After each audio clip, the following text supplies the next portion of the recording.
বাংলাদেশের সর্বশেষ গুরুত্বপূর্ণ আপডেট সংবাদে আপনাকে স্বাগত। শুরুতেই সংবাদ শিরোনাম, পরে বিস্তারিত।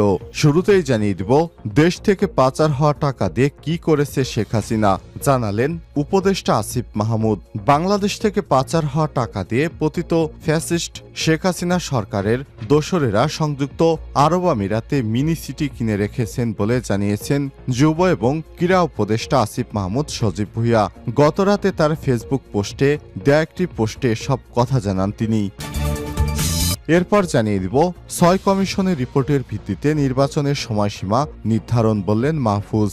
৬ সংস্কার কমিশনের রিপোর্টের ভিত্তিতে নির্বাচনের সময়সীমা নির্ধারণ করা হবে বলে জানিয়েছেন প্রধান উপদেষ্টার বিশেষ সহকারী মাহফুজ আলম।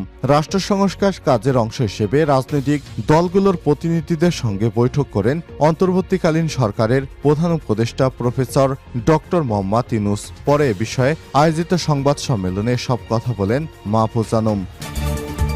এদিকে আমলাতন্ত্রই শেখ হাসিনাকে ফের রাজনীতিতে ফিরে আনতে পারে, টাইম ম্যাগাজিনের তথ্য প্রকাশ। বাংলাদেশ থেকে গত ৫ই আগস্ট শেখ হাসিনা পালিয়ে গেছে। এবার শেখ হাসিনা কি বাংলাদেশে ফিরতে পারবে, এমন একটি প্রতিবেদন প্রকাশিত করেছে যুক্তরাষ্ট্রের বিখ্যাত মিডিয়া টাইম ম্যাগাজিন। তারা বলছে, বাংলাদেশের আমলাতন্ত্রই শেখ হাসিনাকে আবারও দেশে ফিরে আনতে পারে। এদিকে রায় দিয়ে বাবার ট্রাস্টে টাকা নেন বিচারপতি। সুপ্রিম কোর্ট হাইকোর্ট বিভাগের বিচারপতি খুরশিদ আলম, যিনি তার বাবার নামে ট্রাস্টের কোটি কোটি টাকা আত্মসাৎ করেছেন, তিনি বিচারপতি থাকাকালীন রায় দিয়ে তার বাবার নামে ট্রাস্টে কোটি কোটি টাকা নিতেন। তিনি সরাসরি টাকা গ্রহণ করতেন না। যদি তার নাম ফাঁস হয়ে যায়, সর্বশেষ শেখ হাসিনা পালিয়ে যাবার পর এই বিচারপতি রক্ষা পেলেন না। এবারে জানাবো, ফসলের ক্ষেতে হেলিকপ্টারের জরুরি অবতরণ, পুলিশ যাওয়ার আগেই উড়াল। পাবনা সাথিয়ায় দুর্যোগপূর্ণ আবহাওয়ার কারণে ক্ষেতের মধ্যে একটি হেলিকপ্টারে জরুরি অবতরণ করেছে শুক্রবার বিকেলে উপজেলার খেতুপড়া ইউনিয়নের মিয়াপুর গ্রামে এই ঘটনা ঘটে। তবে হেলিকপ্টার সেখানে থাকা অবস্থায় পুলিশ আসতে গেলে পুলিশ আসার আগেই উড়াল দেয় হেলিকপ্টারটি। এ বিষয়ে কোনো সংবাদ জানা যায়নি এখনো। এবং সর্বশেষ জানিয়ে দিব, আলহামদুলিল্লাহ, হিজবুল্লাহর হামলায় দখলদার ইসরায়েলের হাইফা শহর লন্ডভন্ড। পর্যটকদের অন্যতম পছন্দের তালিকায় ইসরায়েলের হাইফা শহর, যেখানে প্রতি বছরই পর্যটকদের সমাগম হতো। এবার সেই পর্যটন কেন্দ্র হাইফা শহর লন্ডভন্ড করে দিয়েছে হিজবুল্লাহ যোদ্ধারা। প্রিয় দর্শক, এতক্ষণ শুনছিলেন সংবাদ শিরোনাম, এবারে বিস্তারিত। তবে তার আগে বন্ধুরা, অনুরোধ থাকবে এই সংবাদটিতে একটি লাইক দিন। এই চ্যানেলে আপনি নতুন হয়ে থাকলে আমাদের সংবাদটি দেখতে দেখতে চ্যানেলটি সাবস্ক্রাইব করে রাখুন। কমেন্ট করে আপনার মূল্যবান মতামত জানিয়ে দিন বন্ধুরা, আপনি বিশ্বের কোন দেশ থেকে বা বাংলাদেশের কোন স্থান থেকে আমাদের সংবাদটি দেখছেন এবং শুনছেন। শেরপুরে বন্যায় ৫ জনের মৃত্যু, নৌযানের অভাবে উদ্ধার কাজ ব্যাহত। টানা প্রবল বৃষ্টি আর উজান থেকে নেমে আসা পাহাড়ি ঢলে শেরপুরে অন্তর্বর্তী ৪ উপজেলা কমপক্ষে ২০টি ইউনিয়নের ১২২ গ্রামে আকস্মিক বন্যা কবলিত হয়েছে। বন্যায় লাখ লাখ মানুষ পানিবন্দী হয়েছে। এরই মধ্যে বন্যার পানিতে ডুবে মারা গেছে ৫ জন, এখনও নিখোঁজ রয়েছে কয়েকজন। নৌযানের অভাবে উদ্ধার কাজ ব্যাহত হচ্ছে বলে স্থানীয়রা জানিয়েছে। মৃত ব্যক্তিরা হলেন খলিশাকুড়া গ্রামের ইদ্রিস আলী, বাগবের বালুচর গ্রামের রমিজা বেগম, অভয় গ্রামের বাসির উদ্দিনের ২ ছেলে আবু হাতেম ৩০ এবং আলমগীর হোসেন ১৭, নামাবাদকুচি গ্রামের স্বামী আব্দুল হাকিম, স্ত্রী জহুরা ৪৫, মোহাম্মদ মাসুদ রানা, নালিতাবাড়ি নির্বাহী কর্মকর্তা মোহাম্মদ মাসুদ রানা বিষয়টি ইত্তেফাককে নিশ্চিত করেছেন। পানিবন্দী মানুষদের উদ্ধারের কাজ চলছে। ভারতের মেঘালয় থেকে নেমে আসা প্রবল পাহাড়ি ঢলে শেরপুর ৩ উপজেলা বন্যা পরিস্থিতি অবনতি হয়েছে। ঢলের পানি ভাটির দিকে নামতে থাকায় নালিতাবাড়ি, ঝিনাইগাতি ও শ্রীবর্দী উপজেলার নিম্নাঞ্চল নতুন নতুন এলাকা প্লাবিত হয়েছে। নতুন করে ঢলের পানি ঢুকেছে নকলা উপজেলার নিম্নাঞ্চলে। ওই ৪ উপজেলায় ২০টি ইউনিয়নে অন্তত ১২২টি গ্রাম প্লাবিত হয়েছে।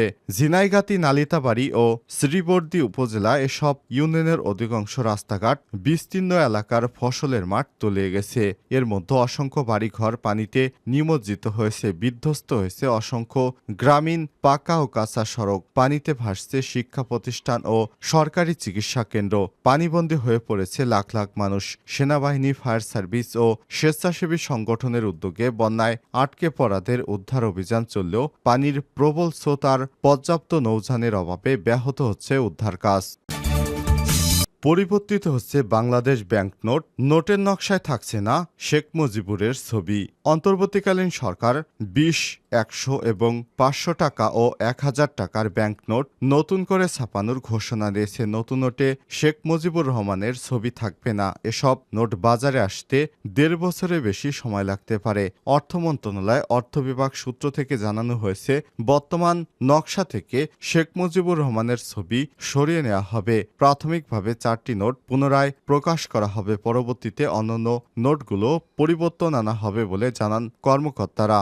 অর্থ মন্ত্রণালয়ের অর্থ বিভাগ গত ২৯শে সেপ্টেম্বর এর চিঠিতে নতুন নোটের বিস্তারিত নকশার প্রস্তাব জমা দিতে বাংলাদেশ ব্যাংককে অনুরোধ করেছে। বিজ্ঞপ্তিতে বলা হয়েছে, বাংলাদেশ ব্যাংকের কারেন্সি অ্যান্ড ডিজাইন অ্যাডভাইজরি কমিটির সুপারিশ গ্রহণ করে দ্রুত সম্ভব সুনির্দিষ্ট প্রস্তাব অর্থ বিভাগে পাঠানোর জন্য অনুরোধ করা হলো। নতুন নোট ছাপানোর বিষয়ে মূল সুপারিশ করবে কেন্দ্রীয় ব্যাংকের মুদ্রা এবং নকশা উপদেষ্টা কমিটি। কমিটির সভাপতি বাংলাদেশ ব্যাংকের ডেপুটি গভর্নর, এক কমিটি চিত্রশিল্পীরাও রয়েছে। অর্থ বিভাগের চিঠিতে নতুন নোট প্রচলন কী ধরনের নকশা করা যায় তা বাংলাদেশ ব্যাংকের মুদ্রা এবং নকশা উপদেষ্টা কমিটির সুপারিশ গ্রহণ করে দ্রুততম সময়ের মধ্যে অর্থ বিভাগকে জানাতে হবে। আমলাতন্ত্রই শেখ হাসিনাকে ফের রাজনীতিতে ফিরে আনতে পারে টাইম ম্যাগাজিন। বাংলাদেশের ক্ষমতাচ্যুত প্রধানমন্ত্রী শেখ হাসিনা কি আবার বাংলাদেশের রাজনীতিতে ফিরতে পারবেন? গত ৫ই আগস্ট ছাত্র জনতার ব্যাপক গণবিক্ষোভের মুখে পদত্যাগ করে দেশ ছেড়ে ভারতে পালিয়ে আশ্রয় নেয় শেখ হাসিনা। তার ১৫ বছর ক্ষমতা আঁকড়ে থাকা শেখ হাসিনা নিমিষেই বাংলাদেশ থেকে পালাতে বাধ্য হয়।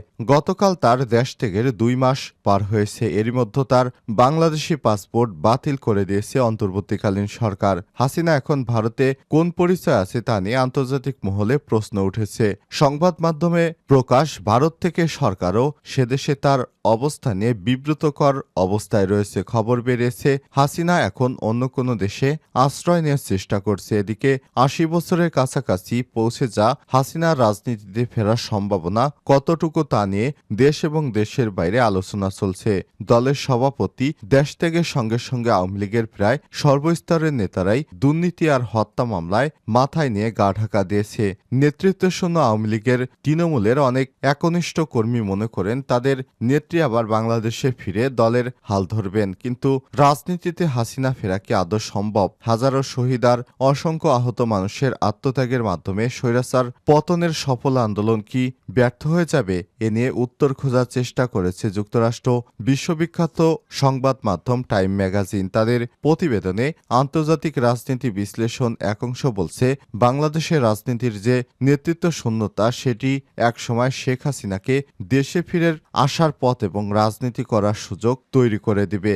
নরওয়ে অসলো বিশ্ববিদ্যালয়ের শিক্ষক গবেষণা এবং বাংলাদেশের নাগরিক মোবাশ্বের হাসান এই প্রসঙ্গে টাইম সাময়িকীকে বলেছেন, বর্তমানে ক্ষমতাসীন সরকারের বৈধতা রয়েছে, জনসমর্থনও রয়েছে, কিন্তু এই সরকার নির্বাচিত কোনো সরকার নয়। নির্বাচিত সরকারের মতো তাদের কোনো কর্তৃত্ব নেই। শেখ হাসিনা যদি চান তাহলে এই দুর্বলতাকে ব্যবহার করে একসময় দেশে ফিরে আসতে পারেন। এটা কেবলই সময়ের অপেক্ষা। যুক্তরাষ্ট্রের থিঙ্ক ট্যাঙ্ক স্বাস্থ্য উইলসন সেন্টারের পরিচালক মাইকেল কুলেকম্যান এমনটা মনে করেন টাইম সাময়িকীকে। তিনি বলেছেন, বাংলাদেশ এবং বাংলাদেশের রাজনীতিতে শেখ হাসিনার প্রত্যাবর্তন শুধু সময় নয়, অসম্ভবই নয়, খুবই সম্ভব। কারণ পরিবর্তন তো দক্ষিণ এশিয়ার রাজনীতিতে রাজনৈতিক সংস্কৃতি অবিচ্ছেদ্য অংশ। যুগ যুগ ধরে দক্ষিণ এশিয়ায় এটি চলে আসছে, মাত্র বাংলাদেশে সহসাই এই সংস্কৃতি অবসান ঘটবে এমন প্রত্যাশা করা যায় না। তারপরও হয়তো বাংলাদেশে এবং বাংলাদেশের রাজনীতিতে শেখ হাসিনার প্রত্যাবর্তনের সম্ভাবনা শেষ হয়ে যেত যদি আওয়ামী লীগকে নিষিদ্ধ করা যেত। কিন্তু দেশটির যে রাজনৈতিক বাস্তবতা তাতে এটা একেবারেই সম্ভব নয়। আওয়ামী লীগ এখনও বাংলাদেশের বৃহত্তম রাজনৈতিক দল। প্রধান উপদেষ্টার সঙ্গে বৈঠকের পর যা জানালো হেফাজতে ইসলাম। সংস্কার ইস্যুতে রাজনৈতিক দলগুলোর সঙ্গে সংলাপ করেছে অন্তর্বর্তীকালীন সরকার। হেফাজতে ইসলামের যুগ্ম মহাসচিব ঢাকা মহানগর এর আমির মাওলানা মামুনুল হক তিনি জানান, রাষ্ট্র সংস্কারে অনেকগুলো কমিশন গঠন করা হয়েছে। পৃথকভাবে প্রতিটি কমিশন রাজনৈতিক দলের সঙ্গে বৈঠক করে আলোচনার মাধ্যমে তাদের সংস্কার প্রস্তাবনা তৈরি করবে। পরবর্তী সেই প্রস্তাবনা নিয়ে আবারও রাজনৈতিক দলগুলোর সঙ্গে বৈঠক করবেন তারা। এরপর সবার মতামত নিয়ে সংস্কার প্রস্তাবনার কাজ শুরু হবে। বৈঠকের আলোচনার প্রসঙ্গে মাওলানা মামুনুল হক বলেন, আমরা বলেছি শিক্ষা কমিশন বাতিল করা হয়েছে। প্রাথমিক ও উচ্চ মাধ্যমিক শিক্ষার বিষয় গত 30শে সেপ্টেম্বর আবারও একটি শিক্ষা কমিশন গঠন করা হয়েছে। সেক্ষেত্রে কিছু আপত্তির জায়গা রয়েছে। এই কমিশনে এমন কিছু ব্যক্তি রয়েছেন যারা বিগত সরকার হয়ে কাজ করেছেন। এ সময় তিনি বলেন, বৈঠকে হেফাজতে ইসলামের পক্ষ থেকে দ্রব্যমূল্যের ঊর্ধ্বগতির বিষয়ে কথা বলা হয়েছে। দ্রুত যাতে দ্রব্যমূল্য নিয়ন্ত্রণে আসে আমরা সে বিষয়ে কথা বলেছি। এছাড়াও পতিত স্বৈরাচারের দোসরেরা যেন রাষ্ট্রীয় গুরুত্বপূর্ণ সংস্কার প্রক্রিয়ায় অন্তর্ভুক্ত না হয়ে কোনো ধরনের ষড়যন্ত্র করতে না পারে সে বিষয়ে প্রধান উপদেষ্টাকে সতর্ক করেছেন মামুনুল হক। এর আগে শনিবার প্রধান উপদেষ্টার সঙ্গে সংলাপ করে হেফাজতে ইসলামের 14 সদস্যের প্রতিনিধি দল। দলটির মহাসচিবের নেতৃত্বে প্রতিনিধি দলে থাকা অন্যরা হলেন মাওলানা শাহ সাজিদুর রহমান, মাওলানা আব্দুস রব ইউসুফি, মাওলানা মাহফুজুল হক, মাওলানা আব্দুল বাসেত আজাদ, মাওলানা জুনায়দ আল হাবিব, মাওলানা সারোয়ার কামাল আজিজি, মাওলানা মহিউদ্দিন রব্বানী, ডক্টর আহমেদ আব্দুল কাদির, মাওলানা মামুনুল হক, মুফতি শাকাত হোসেন রাজি, মাওলানা জালালউদ্দিন আহমেদ, মাওলানা মঞ্জুরুল ইসলাম আফেন্দি, মাওলানা আজিজুল হক ইসলামাবাদী এবং মুফতি মনির হোসেন কাসেমি। উল্লেখ্য, ছাত্র জনতার অভ্যুত্থানে গত 5 আগস্ট পদত্যাগ করে ভারতে পালিয়ে যায় হাসিনা। আওয়ামী লীগ সরকারের পতনের পর গত 8 আগস্ট অন্তর্বর্তীকালীন সরকারের প্রধান উপদেষ্টার দায়িত্ব নেন ডক্টর মোহাম্মদ ইউনূস। পরবর্তীতে রাজনৈতিক দলগুলোর সঙ্গে 2 দফায় প্রধান উপদেষ্টার সংলাপ অনুষ্ঠিত হয়। শনিবার এই সংলাপ ছিল রাজনৈতিক দলগুলোর সঙ্গে 3য় দফায় সংলাপ।